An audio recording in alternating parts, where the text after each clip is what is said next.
Good evening, everybody. I'm Joe Dela Cruz, your host of Born Political. This Thursday, we have a great edition because it's something I've never done before. Actually, we always do one-on-ones in Born Political. And if you haven't watched the show before, I should just let you know that it's not this political red meat story that we're going to be fighting over politics. It's more about the people in our community, in our neighborhoods, people that serve us, and just regular folks that if they're working. I've pretty much interviewed everybody. Today is different because I have a group of folks. It's a team. And if you haven't heard of them, like I have, I've had the opportunity to work with them because I'm in manufacturing and we've supplied them with some parts. And even as a state legislator, I've been able to get them money through a violence prevention grant. And once I learned and saw what the program was, it has everything to do with violence prevention and moving things forward because it's mentors and kids coming together, gaining confidence, all the things that we talk about if we're going to live in this new world that we're trying to create, especially through this engineering and all these exciting things these kids are doing. My guests tonight are the Aluminum Falcons. I have the assistant coach, Chris Jenkins, two captains, co-captains we're going to call them tonight. We have Katie Lamb and Mason Woodhams. Welcome to the show, guys. How are you guys doing? Doing good. Thanks for having us. Yep. So with three people, I haven't done that before, but I think what I'm going to do is just go right down the line and talk to you a little bit, and then we'll talk about the team as a whole. But we'll start with you, Mason. What's your job on the team, and how long you been involved and been at Fitch? So I've been to Fitch since I'm a freshman. I'm a junior now. So Yep. I've joined this team as a freshman as well. So I've been on this team for around 3 years now. And since then, every single year, I've kind of grown and reached out onto different parts of our team and done different things. I started out as just being a media/marketing student, and what that entails is reaching out to sponsors who are able to financially support our team or support us in different ways, such as your company, Hillary Company, that is able to manufacture parts for us. Yep. We also, on the media side of things, we take videos, take pictures, so a lot of photography, videography. We do graphic design, so we create flyers for community outreach events or fundraisers we want to do, and that has us working with a lot of graphic design products. We also do video editing, so it's just a lot of different things we can do on that sub-team. Yep. I've also reached out into the outreach side of our team where we go out into our community, reach out to people around us, reach out to our town, and we're able to meet a ton of different people. One of the specific things I do is teach kids Lego robotics, which is kind of getting them engaged in the first community, which is what we're a part of. Now, what age group are you talking about? It's around ages 8 to 14. Oh, cool. So first Lego League, that's what it is. They use these little Lego robotic robots, and then they compete in different game missions made out of Lego. And then also recently I branch out into the mechanical sub-team on our team where we physically put together a robot after we're given our fabricated parts. Yeah. We make prototypes, we build the game field that we use for the different seasons in our shop, and all sorts of stuff like that. Awesome. And I know, so the outreach part was pancakes. Mm-hmm. And I put that up on my Facebook because for some reason, the best pancakes in town happen at a fundraiser once a year, and it's your robotics fundraiser. So thank you guys for that. And Katie, now we talked about the marketing part of it. These robots have to move and be taught to move in one way, and we talked off camera. And what are you doing? Yeah, I'm the captain, and I am a programming student. So what that means is that I help make the code for the robot. That includes making it able to drive autonomously when we have that period of time at the beginning of the match. I also have to help make the different subsystems so we can control them with controllers, and that's called IntelliOp. So in programming, we kind of like divvy up the subsystems our robot has, and then each student gets to work on certain subsystems that they choose. So like I could work on the hood, and another person could work on the shooter, and then it all comes together in the end, and it's really, really cool. Awesome. And how long have you been a Groton student? I've been a Groton student all my life. All your life? Yep, and I've been on the team for 3 years, and I'm a junior. And Mason also has been on a Groton student for his whole life. And we have one of the coaches, which I think your team is as good as your coaches. And I think Groton in particular has been a strong team for many years because of our industry and our base. But that doesn't mean that people have to do it. Coaches coming out, and which is really vital and really important. I've seen the interaction between students. So welcome, Coach. Thank you for doing all the work that you do. I know the kids appreciate it. I know the community appreciates it. But what's it mean for you, the team, and how did you get started? Well, actually, I got started because of my daughter, Kylie, who's also a junior. She's also been with the team for 3 years. But hey, let's face it, it's cool, right? I mean, it's fun to watch. And so she got involved with the team. Mind you, it was COVID, so there wasn't a lot going on. But I got more involved last year. I became a part of our boosters organization. Did a lot of work with the team that way. I started out. I'm also currently the treasurer for the team as well. So It's amazing all the roles you get picked for. When you when you start multiple volunteering. roles. I'm also the guy that drives the robot to the competitions, and Yeah. I help build the field, and so it all just built up, and then they needed another coach, and so I said, okay, I'll step in and watch what amazing things that these kids do, and continue to provide them the opportunity to grow and do what they do. What's your background, your educational background? Or do you have something to do with the robotics or help? Well, so I'm retired Navy, and I work at EB. Thank you for your service, my friend. Welcome. Yeah. I was a career submariner, so I've been in Groton. Let's see, 22 years now. Came up here in 2000 and haven't left. Awesome. It's a nice spot. It is. And I retired in 2012, and I went to work for EB, so I've been there for 10 years now. I work in the Ohio and Virginia class planning yard, so we support the ships that are delivered out in the fleet. We support maintenance and modernization of the submarines out around the globe. But my background is when I was in the Navy, I was an outside machinist. So, I have a heavy mechanical, hydraulic pneumatics background. Yeah. So it comes in handy. Yeah. But then I have to lean on my programming students, because I look at what they have written on the board and go, I see words, I have no idea what that means. Exactly. And that's what I think what interests me most about the team. I think when I first got involved, when we first started helping out, it was cool because we really felt like we could offer some expertise in what we did as far as bending metal, and you guys would draw a program, and we would just water jet it and bend it and deburr it for you. But then to see the development and watch someone like you come in and know that this is more than just a team. It's more than just you guys building robots. It's more of the way this all happens. You don't find out last year what you're working on, right? So how's it work? Somebody and anyone can answer this. So you have no idea what the function of this robot's going to be until a certain date, and then you have a certain date to be ready. So that means you have to organize your vendors. You have to, first of all, you all get into a room and probably figure out, okay, how are we going to build this thing, and then come together with, okay, who can build it for us? What vendors are going to be available? Which aren't? That's all real world stuff. It's a world that you and I have both lived in through our working careers, but you guys are getting a piece of this that most kids would never ever get to do. So, how's that work? What's the date? You get a drop date of when? Okay. So kickoff when our season starts is January 7th this year. It's usually the first Saturday of January.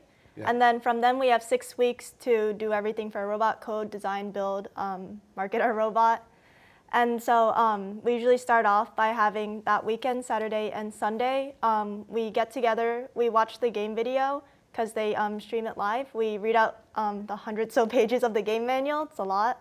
And then from there, we come up with a strategy of how we want to play the game. And then from there, we develop different subsystems of the robot we want to have. After that, it gets passed off to CAD, computer-aided design. And so they'll mock up a 3D version of a robot on a computer. Yep. And then you can... So from there, the design process, if the part is small enough, if we have the resources in shop, we're able to manufacture it ourselves. But some of these parts are too big, or they would be easier if we handed it off. So like you said, we ship it off to vendors, we ship off our designs, and they're able to print it for us. Yeah. We have to obviously communicate with them before the season a little bit, make sure they're still available for us this season. Yeah. Another thing we do to get prepared for the season is we have inventory lists, so we write up a list of parts we need to order in spare, so we have a large amount of them in shop, so we're able to, put everything together as soon as we can. And it's hard because from what I've seen, although the chassis look like they may be close, I know when you're building something and you being an outside machinist knows that if it just changes by even just an inch or a little in one direction, that some of those parts are no good. So when you're designing from year to year, you may in your head be thinking in advance that, okay, this part is something that we were able to use over and over again. And that might not be a piece of steel or aluminum, but it may be a component, something that you can plug and play, maybe have a spare. To me, that is the vital part of this whole organization. When the marketing team came to us as Hillary, the first few years we just supplied parts and we'd get something in the mail or we'd follow the team. And there's been a couple times where marketing team, and with COVID and everything that happened in the last 3 years, none of that was going to happen. So you guys have also, as being juniors, your whole high school career has been far different than what any other person in our generation or previous generations could imagine. Right. You went right to being on this team that was almost remote. Is that how it worked the first couple of years? Because you guys were building a robot together, but you didn't go to competitions. Not our freshman year, at least. Last year, luckily, we had the opportunity to actually go back into a normal competition season. Yeah. But keep in mind that all of the seniors that graduated beforehand who had the experience from an actual competition, they had already left. So a lot of our team knowledge was completely new to this competition season that we've never experienced before. So it was certainly a challenge last year, but we're really excited to jump back in again this year as well. And now you guys, it happens. We call them graybeards. If you're in the Navy, you're a graybeard. And as a junior in high school and a captain, you are now a graybeard, so to speak. You're the person that your teammates are going to look to you and say, okay, this person was here last year. They had their first competition. What went wrong? What went well? How this happens now? They drop the date on you.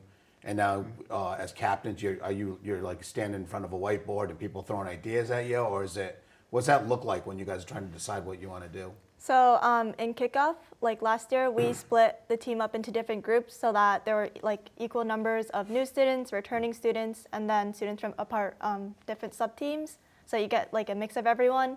And then from there, we give them a task like, okay, what subsystems do we want in our robot? And each group will come up with different ideas of what they want to make like a whole robot, and then they'll present them to the rest of the team, and from there we like build on. And I think what you probably find out as a young person, in which I've been in the industry since 1989. I got out and I went right into work, and my whole life, sometimes you fight saying this person should just do this because we asked them or we asked her to do it. When in reality, you start feeling out who on the team likes to do certain things. Like if they just said, hey, we're going to want you to wrench and put this thing together, when really you want to go out and market and meet businesses, that'd be a bad fit for you. So I think what you have to do as a team too, you have to figure out not just the idea that someone shared with you, but how you execute it. And that to me, that's a whole like symphony of it all. And you get to see it, right? Yeah. As a coach. Oh yeah. It's got to be fun to see these kids kind of figure out, because there's got to be like, I want to do it this way. No, that's the political part of this game, right? Or we should use this vendor, not that vendor. Well, that's all a part of it. That's all a part of the challenge. The game is designed to be challenging that way. The fact that you don't know anything till kickoff, and then you have 6 weeks to figure out how to accomplish the task, right? And the nice thing about it is in a competition, you're not working by yourself. There's actually 3 teams come together in an alliance. You have a red alliance and a blue alliance, and the 3 teams compete together against the other team. So there is a ton of strategy that goes into it. When we're at competitions, we're watching all of the teams, and we're taking notes on, okay, this team does this really well, this team does this really well, because after you get through the qualification rounds and your teams get ranked, the top 8 teams become the alliance captains, so they get to choose their 2 additional teammates. So you want to be ranked high enough to be an alliance captain, or if you're not ranked high enough to be an alliance captain, you want to make sure that your skills are showcased, so that way the other teams will say, I want to work with that team. So there's a bit of survivor. It like is. Element It is. of. It so is. so you guys went to your first competition that last year. Did you end up in the top 8? And what side of that? What did that look like last year? So the way these competitions are structured, there's different levels. So we start off with district competitions, then there's district championships, and then there's worlds.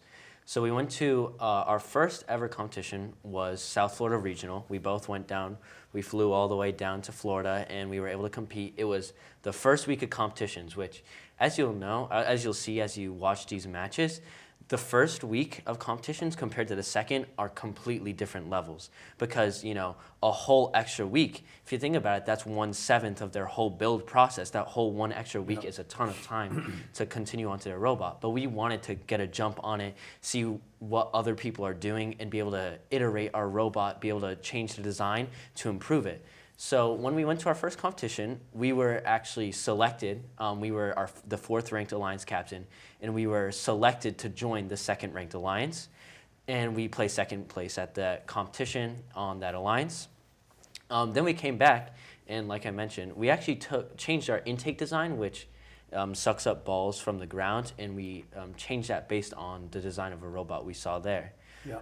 Then we had 2 district level competitions, in which one we placed 2nd again to, even though we were actually the alliance captain of the 2nd ranked alliance. So we were in an alliance captain situation where we got to pick our next teammate. And then we were ranked number 1 on our 3rd district level competition, where we picked our team, and then we won 1st place at the competition, where we went to Worlds, where... Yeah, so at Worlds there are 6 different divisions because there are hundreds of teams there. We were in the Galileo division, and there we ranked pretty well, like 12, I think. And then from there we were picked by one of the alliances, and we made it all the way up to semifinals, where we got beat by the team who eventually won the entire competition. Yeah. In our division, we also won the design award. Yeah, so we got an award there for how we process our robot and like how we come up with ideas and execute them. And being someone that's been in the industry as long as I've been, I understand. So I can just imagine you're down at competition, you go through that first week, and all of a sudden someone says, everything that we kind of thought of wasn't as good as this idea, so we're going to change it all. Yep. And now it comes to, okay, well, that means you have to reprogram.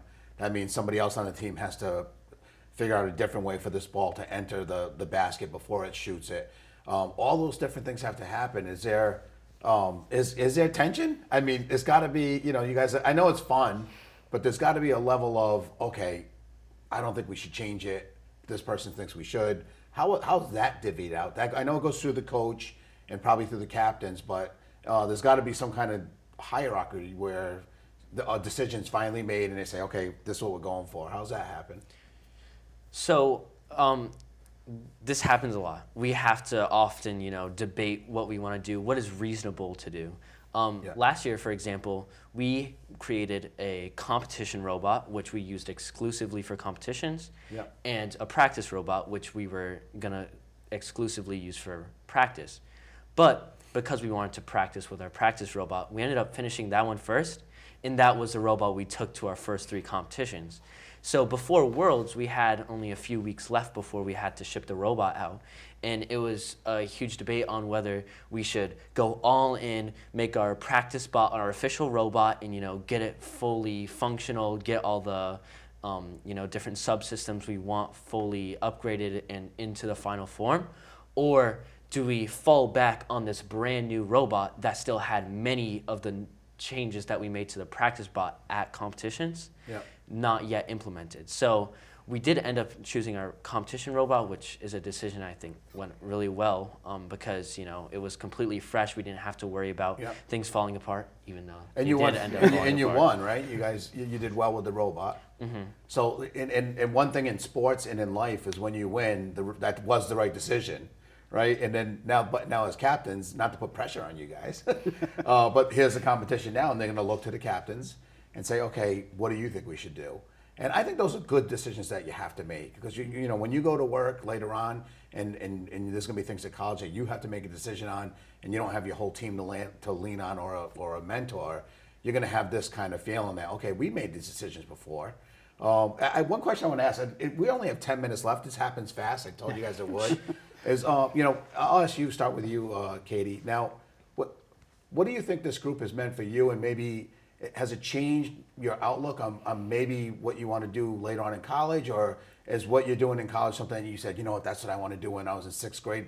Everyone knows kind of what they like, but has this changed? You know, does it change your outlook maybe, or what you plan on doing in the future? The program has changed me so much. Coming in as a freshman, I was scared to talk to anyone.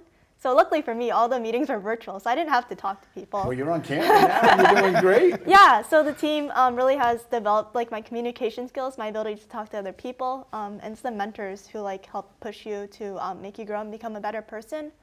I've known since like middle school that I wanted to be a programmer. Okay. And so now I'm on the programming sub-team. I'm able to like develop my skills. And then I dipped my toes into electrical last year while working on like a mini robot for something else. And that kind of makes me want to go into robotics engineering in general and like be able to wire stuff, build stuff, etc.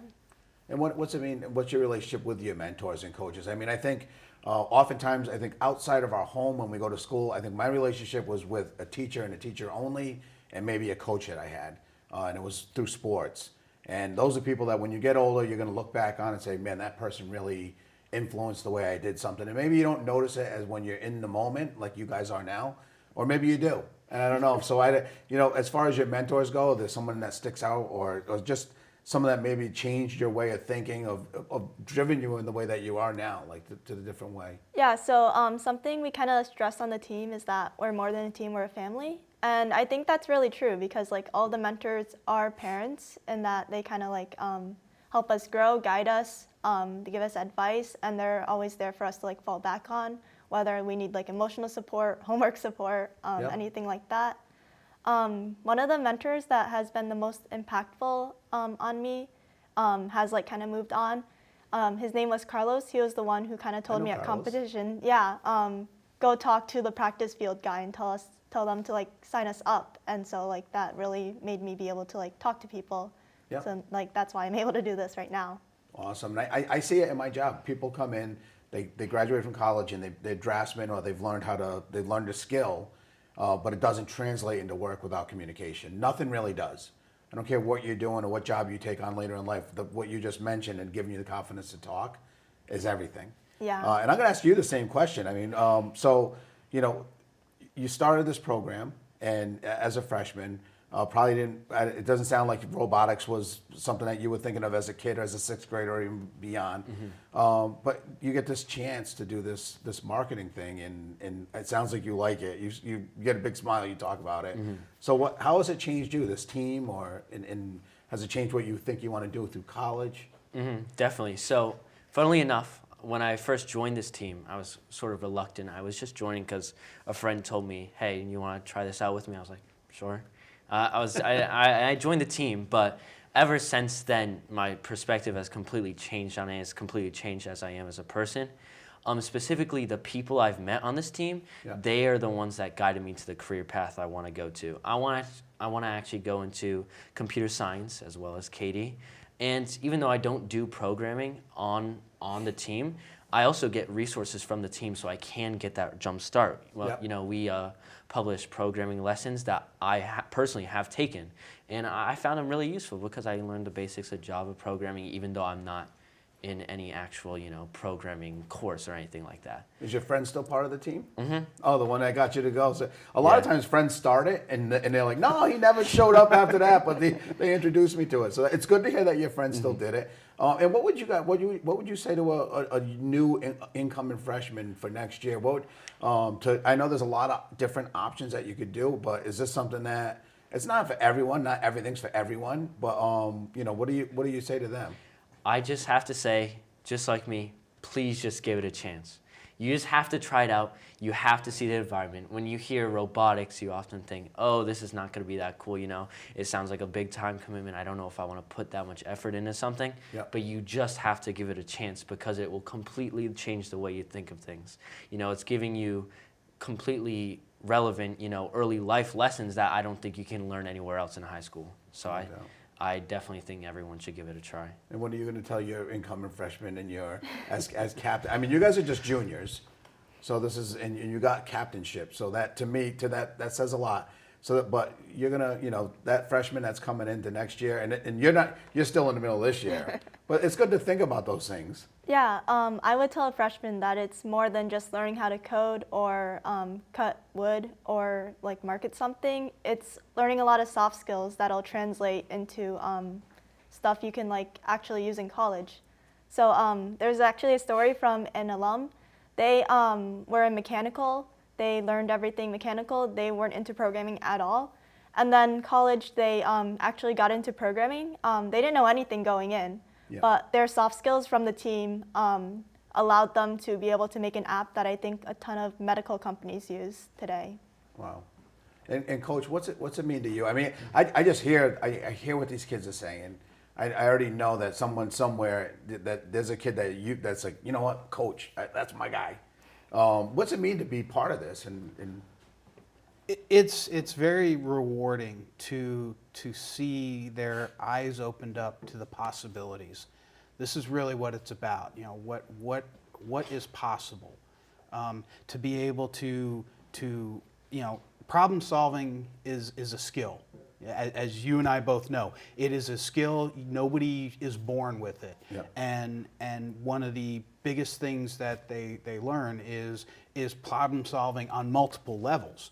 Right? I mean, you're not just talking about solving a simple problem, you know, does this part need to go this way or does it need to go that way? It's making it work together, making a team work together, you know, making a team work with another team to accomplish the goals of the competition, you know, pulling together community, you know, pulling together events to do an outreach event and coordinating people for that. I mean, so Katie's right. There's a lot of soft skills that they learn, you know, that you and I both know in business are very much needed. And I think it gives these kids a huge leg up, you know, going out into the world. And I told you guys this half hour was going to go fast. You're seeing how the studio works where they're saying, Joe, you got 1 minute and you're out. And so we're gonna end this show on this note. I think Born Political and my show I started so people knew about the person and why they think the way they do, and that we're all political at birth. I think when a baby cries for the first time and realizes when the baby, he or she cries, that she gets fed, that's a response, that's a political move. And you guys are learning political moves that, to me, those are some decisions, gut-wrenching decisions that we talked about tonight of, do you go with this robot or not that robot? And is this guy's idea or her idea better? Those are political actions that you take. And to have to do that at a young age is great. This is our Thursday night show. We are out of here. We'll see you next week. And what a great show. Thank you guys for being on. And maybe we'll have you on again after the competition. Thank you. Thank you so All right, much. thank you. It's great. Great show, guys.